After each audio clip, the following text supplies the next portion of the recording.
السلام عليكم ورحمة الله وبركاته. وصفة النهاردة معانا هي خلطة لتنظيف وتلميع لأي حاجة عندك الدهون مبهدلاها ومخلية شكلها وحش، وكمان من غير ما تشتري أي منظفات غالية. يلا معانا نشوف الطريقة. هتجيبي كوباية من الصابون السائل، وبعدين هتضيفي عليها معلقتين كبار من الكربونات، وهتقلبي كويس قوي. وانتي بتقلبي هتلاحظي ان الخليط بيتقل معاكي زي ما انت شايفة كده. هتبتدي بقى تضيفي الخل، نص كوباية من الخل. الخل مهم جدا معانا للتلميع وللتنظيف. هتضيفي الخل وبعدين تقلبي كويس قوي. هتلاحظي فيه فوران، يبقى انت كده ماشية صح، وده المطلوب طبعا. قلبي كويس قوي. شايفين الفوران؟ هتضيفي بقى معلقة كبيرة من الملح، ولو عندك ملح ليمون ضيفيه بداله عادي. هتقلبي برضو، وبعدين هتضيفي بقى اخر حاجة معانا وهي الليمون.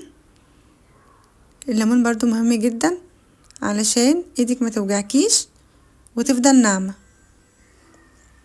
هنقلب كويس قوي. شايفين الرغوة؟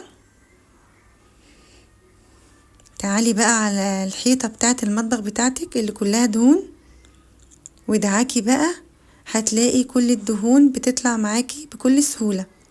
وكمان الباب بتاع فرن البوتاجاز وعيون البوتاجاز برضو معاكي، هتنضف منها الدهون وهتطلع معاكي كل الدهون الصعبة اللي مضايقاكي.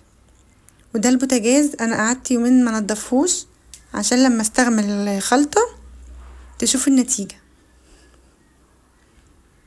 انا هسيب الخلطة دي عليه ربع ساعة وهرجع له تاني. شايفين انا لسه كمان ما خلصتش كمان غسيل فيه وبدأ يلمع ازاي. خلطة حلوة قوي وغير مكلفة، وكمان تقدر تستعمليها للحنفيات بتاعتك، هترجعها بتلمع وجديدة. البوتاجاز بعد ما استعملت الخلطة عليه رجع جديد ازاي، كأنه لسه جديد وبيلمع وزي الفل. وكمان الحنفيات رجعت بتلمع وكأنها جديدة. وعملت كمان بيه كوبايات كانت صفرة وبهتانة، رجعها لي جديدة.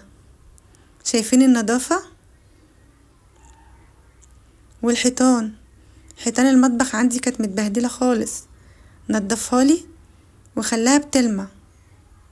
يلا قومي الشطري وهاتي المكونات دي كلها وحضريها، واعملي اي دهون عندك صعبة مضايقاكي في المطبخ. وما تنسيش تدعميني بلايك واشتراك في القناة وتفعيل زر الجرس. باي باي.